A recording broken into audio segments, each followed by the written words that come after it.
All right, so let me begin with you, Professor. Now, let's first get your views on the ongoing constitution review process. As far as I'm concerned, it's a jamboree, and nothing, absolutely nothing, is going to come out of it.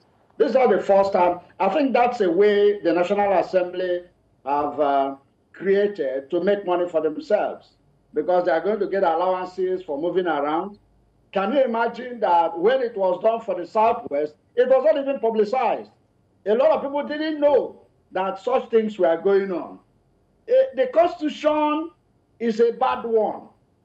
I've said it time without number that the opening comment in that Constitution, we the people of Nigeria, is a fraud, because there was nobody that elected anybody to any Constituent Assembly to make any constitution.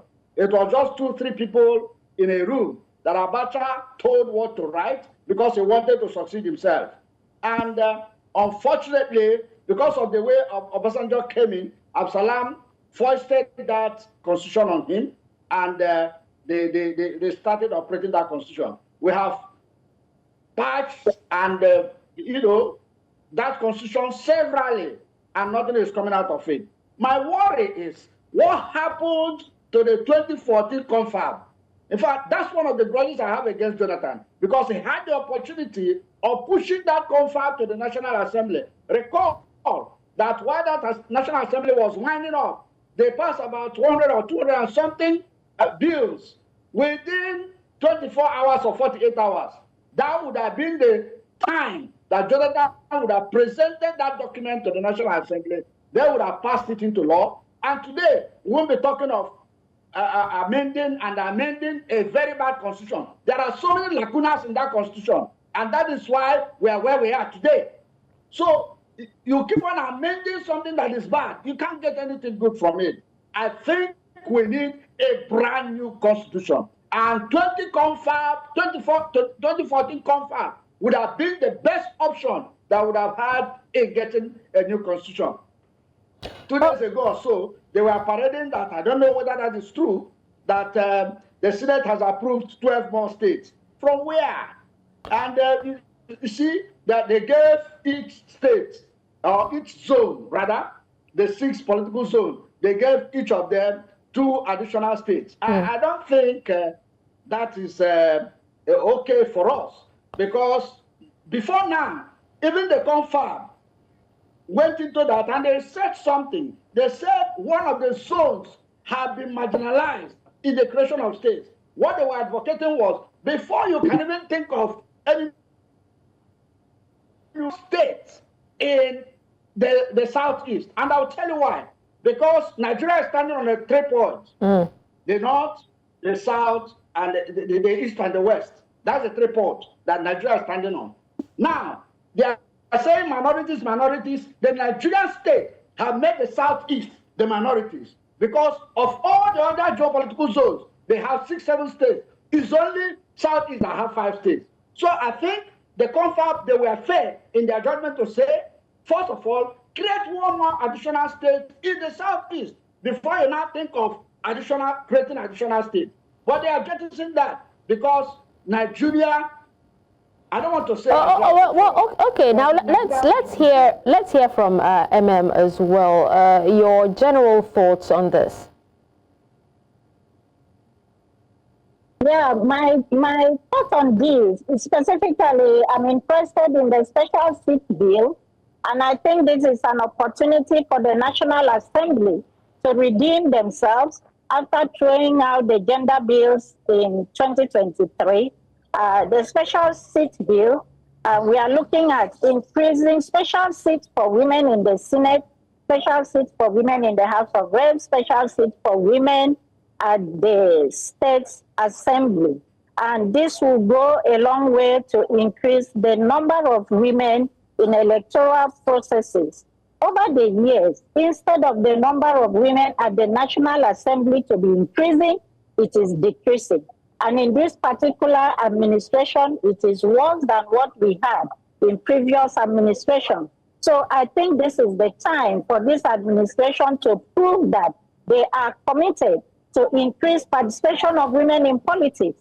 So the special seat bill, I support accelerated passage of this bill. I support that the president should give assent when this bill is passed. And also, I know that in some states at the local government level, some states make provision for quota for women participation. But then it has not really translated into any forms of power for the women to influence anything. So this provision for the special seat bill should not just be that we have certain numbers of women there, but there should also be provisions to back it up that women are able to exercise some forms of powers while they are in the Senate, in the House of Reps, and at the state legislature. I'm also looking at the fact that this year is post 30 years after the Beijing conference and the platform for action was adopted. So it will go a long way to show that Nigeria has the commitment to implement all the international frameworks that they have been signing on issues of increased participation of women in politics. So this should be done. It's going to be an affirmative measure because it is to be implemented within a certain period, and maybe after that it will be reviewed if it has to be continued or if it has to be discontinued. So I really, really support the provision for special seats for women at the National Assembly and also at the state legislature.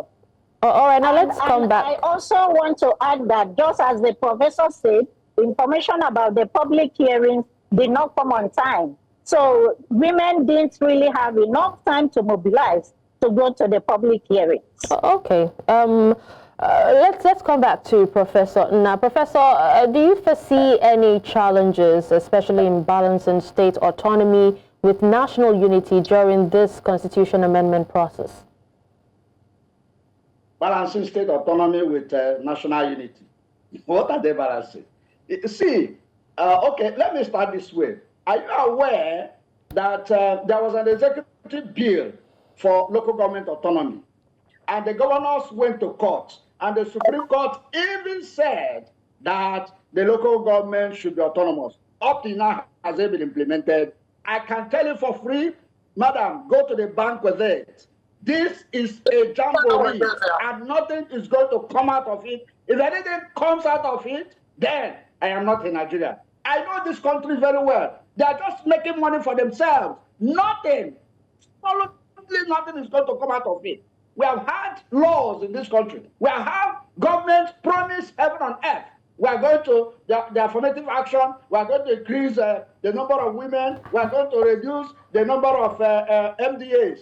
Have they done that? This administration, instead of reducing the number of MDAs, they have increased it. You see, but they promised that they were going to reduce it when they were coming in. So I can tell you for free, I know this country very well. This crop of legislators cannot, I repeat, cannot do that. Okay. If they do that, then I will say that I no longer understand. I'm no longer in Nigeria. As I know this country, nothing is going to come out of it. And you're going to see it pan out. All right. After spending so much for 2014 confirm, they put it at the trash can. Nothing is going to come out of it. All right, well, let's come back to Emem. Emem, you did say that, there wasn't enough time given, so very few women showed up, at the event. But then how do you think that these women, even civil society and ordinary citizens, can ensure that their voices are not marginalized during these hearings? We have been disappointed before, just as the provost of them. And you can't also rule out apathy, that nothing will come out of this process. The public hearing that was held in Akwa Ibom State, it was the day that the public hearing held that I had information about it. And also that is why people feel it's just part of those activities of the National Assembly that nothing is going to come out of it. But it is also a challenge for the National Assembly to ensure that this is not just one of those jamborees. It's not just one of those activities. It's not also just one of those things that they do because they want to earn allowances. It is important that this administration recognizes the fact that many citizens have lost faith in the administration. And this process of constitutional review should be part of the things, indicators that they should use to restore the confidence of the citizenry on the government. All right. Well, thank you so much, Professor Nnah and Emem, for your time and for speaking on this. We'll wait to see how it turns out. Thank you.